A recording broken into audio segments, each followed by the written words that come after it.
Introducing to you first, Chase Mardis.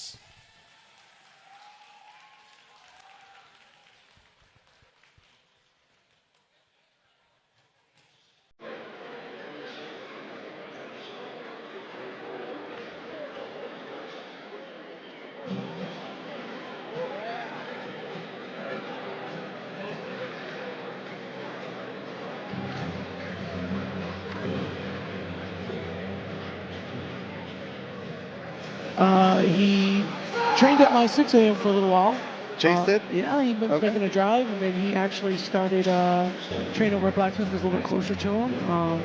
And we're not the start where they started. I'm not the start for him, but that was one of the things that kind of got things going for him a little bit. All right. He is a very long fighter. He's been in my gym. I've sparred him many times. I've also had guys fight him many times. Very calm and collecting. Can make things ugly when it needs to be sometimes. All right, he's coming out of the blue corner, and check this out. He is going against Jason Ramirez. This is going to be a good one because they fought before. Yep.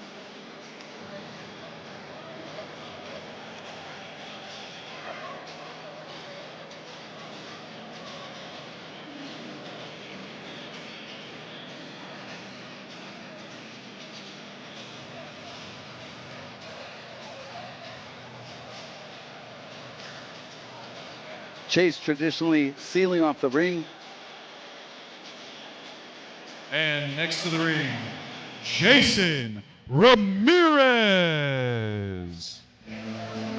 Jason Ramirez coming out of B-Fit MMA. He's in Arlington, Texas. So, Houston against Dallas. That's usually about right? Yeah, that's usually about right. I mean, when I come down to a seminar down here a few years back, and they were firing punches right back at me. I was like, whoa. And he goes, yeah, we're in Texas. I was like, all right. Yeah, us Texas boys can get it. So, what I was saying is Chase beat Jason once, and Jason wants to get it back. Yeah, we'll see if he's been working and putting some of the footage up. Now, the one thing I can't say is just because you got a win one time doesn't mean you're going to get it again. That's true. You know, some guys think that they got it in the belt because they took the win one time, but you got to realize the guy that took the loss had to sleep on that since the time and now, or since later and now. So if the other fighter has not grown, he might adapt and make things work, but we're about to find out. That's true, and I always tell everyone, the only person that benefits from a rematch is the person that lost. Because I already beat you. I don't have to fight you again. I've had guys asking for a rematch. I'm like, no, I'm good. Give me a new face. You know what? If someone wants a rematch, you know straight away that they want a rematch for a reason. They want blood. Ladies and Absolutely. gentlemen, I'm very much looking forward to this fight. Introducing to you first, fighting out of the blue corner. He towers at 6 feet 4 inches from the ground, weighing 174.2 pounds. Fighting out of Houston, Texas, with a record of 9 victories, 3 defeats. Make some noise for Chase Cementel Blanco Mardis.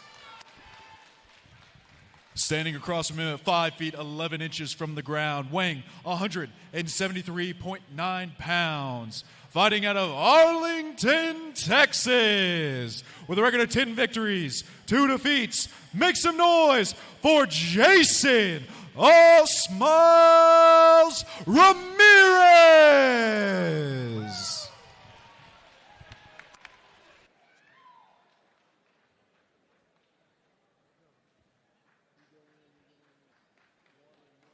Rounds are usually a throwaway. You start coming out in 2. Now, Chase just shook wait his head. off the I don't want to touch gloves. So it's business. We're straight to business. Here in the States, a lot of guys come out pretty hard on those first 3 rounds because they only have 3 rounds. A little slip on the canvas. Now, Jason's a tough guy. He came off a 4-day notice fight on the last coalition that we were at, and he won. 4 days notice. He's yeah, he ready looked to good fight. as well.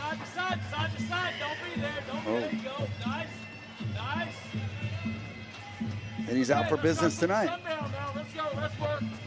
You see he changes stance a lot there as well, from left to right.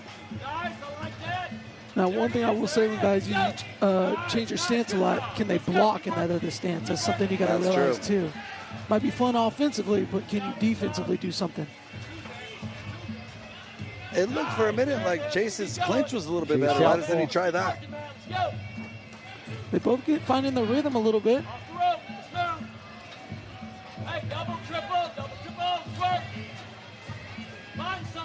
Well, definitely Chase with the height advantage here. Let's see if he can make some use of it with his high kicks, head kicks, maybe those big driving knees from the clinch. Good, good. He was switching left. He hit him with a good hard left cross. Off that jab, popped him beautifully. Good, solid jab.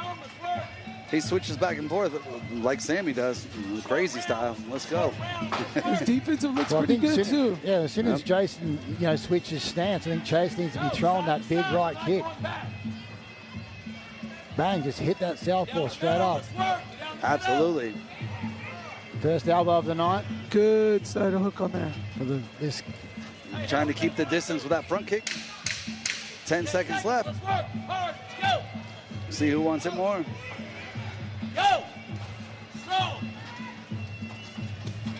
Nice body shot in the end. Super tight round in that one. What do you think about that one, Nate? I think Jace was definitely way more aggressive. I felt like his punches had more authority in them.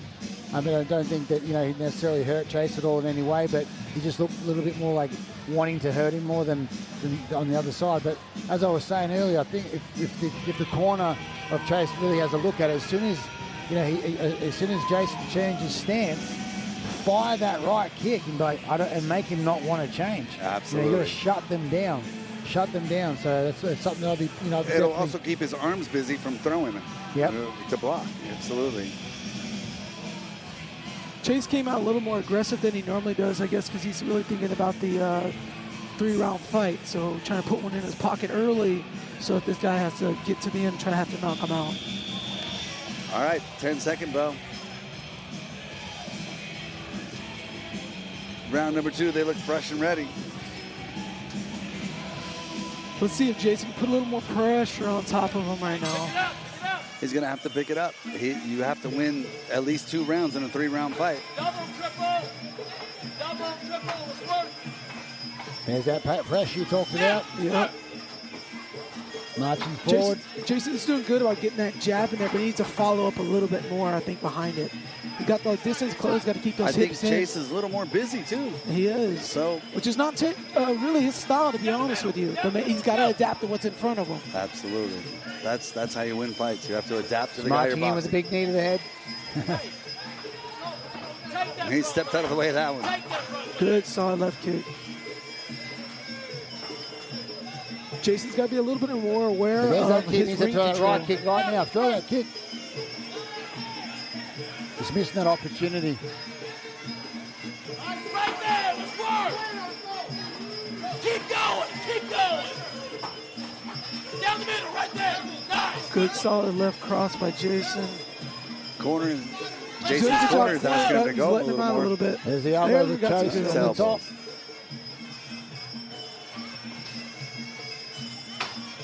Beautiful push kick. Good timing on that. He's trying to stay long, how he should. He's fighting smart. 40 seconds, let's work. There's where that left kick should go, or that right kick should go. Exactly. Nathan. Every time it's sitting there. As soon as he... Oh, he's got such a long leg, it's just, he won't even reach him. Absolutely. Good up elbow there.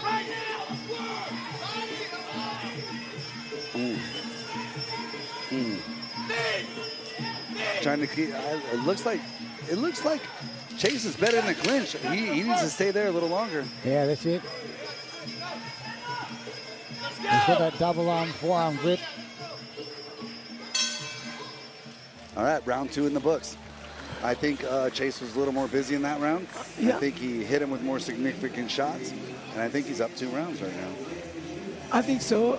I think his clinch game has grown definitely from his last ones, and he's being a little more deliberate with his punches. I've seen him in past fights. He just kind of throws. Yes, sir. Yep, good timing right there. That's what you need. Yeah, then he attempts another one straight away. Jason popped right back up and went back to work, though. That's what a front kick is for. Keep people away from you. Please stop hitting me. Yeah, So fun fact for this guy, Chase fought actually my guy for the Coalition title, actually. So Jason, if he tried to pull off tonight, maybe he might be a contender. We don't know. Okay. Yeah. Does Chase still own that title? What's that? Does Chase still own the No, Coalition Frank title? the Tank owns that title. Oh, Frank the Tank is the champion. Yeah. But Okay. Chase got the fight for it. So maybe the winner of this fight will go back against your Frank the Tank. Yep. Well, we can see. Let's see round 3.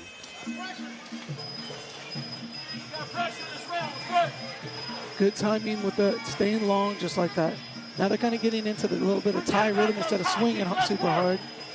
But I've noticed that that's where Chase wants to be. He wants to be out and be technical. He doesn't want a war in most of his fights. Yeah, because he's 100-foot long. Yeah. It's a high tower in there. It's super high tower. Oh, ate that cross. Good trade by both these guys. Jason needs to make it a war because he's losing the fight. He's got to He needs come to in, get in there. exactly. Bridge the gap, come over the top of those hands. His only chance for a victory tonight is one of those driving punches on the jaw. Good timing on the tee. He's going to have to sit him down in order to make this a tie, though.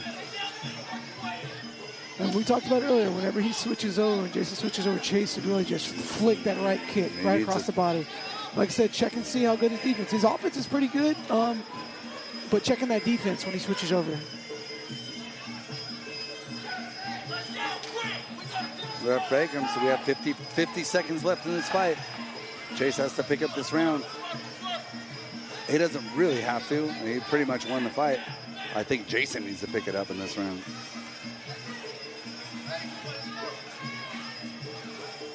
The timing of these guys are actually really good, which is not always a thing in the amateur world, but I guess that's why there's an amateur world, right? Good, solid step-in elbow. Yeah, but Coalition for sure has been matching some high-level amateur fights. It's like, if it wasn't for the elbow guards, it would be a pro fight. Man, better than I was when I was amateur. Let's go. That just means everyone's getting better at Muay Thai, and that's what we like to see. Coalition bringing you the best fights. Oh. Good body kick. All right. Fight number 1 in the books. Thanks for watching, you guys, on Clear Life Media. Nathan, how did you think that fight went? Yeah, look, I think Chase definitely got the win. Jason tried to mix it up, change his stance, try to find his way in every time, but just kind of got smothered. And then overall just got outstruck. Outstruck, and that's what Muay Thai is about. And I will say, as a stockier fighter, fight bigger guys, a lot of times when you there's that fine line between wanting to get in, but if you stay sometimes in the position where the taller guy wants to be the long and you want to be in, if you get in the middle there sometimes, they don't know if you're coming and going, and at that point you can kind of score a little bit and steal rounds out of people. So sometimes you might come in too much and they can be able to kind of just pull you down a little bit, and you stay long, that's where they want you at. Yeah, it's good advice. You need to maybe do a podcast about that for those shorter guys that are fighting big guys. Like, here's how you beat them. Here's the strategy point. Here's the strategy. All right, let's go to Travis St. John. I think the results are in. Ladies and gentlemen, one more time, make some noise for these two guys. What a very beautiful technical fight that was. We go to the judges' scorecard for a decision. Judge Chris Watkins scores about 29-28 Ramirez. Judge Jesse Laurenti scores about 29-28 for Mardis. And Judge Vanessa Rojas scores about 29-28 for your winner by split decision, Jason Osmas Ramirez. Okay. I did not see that coming. I didn't see that coming. I just spoke the complete opposite. Now, the one thing I will say, we're on one side of this ring, okay? They got judges all the way around. That's true. So you're seeing more impacts from different angles, and that's the reason why they have judges from different angles. He had all just judges sitting on this table right now.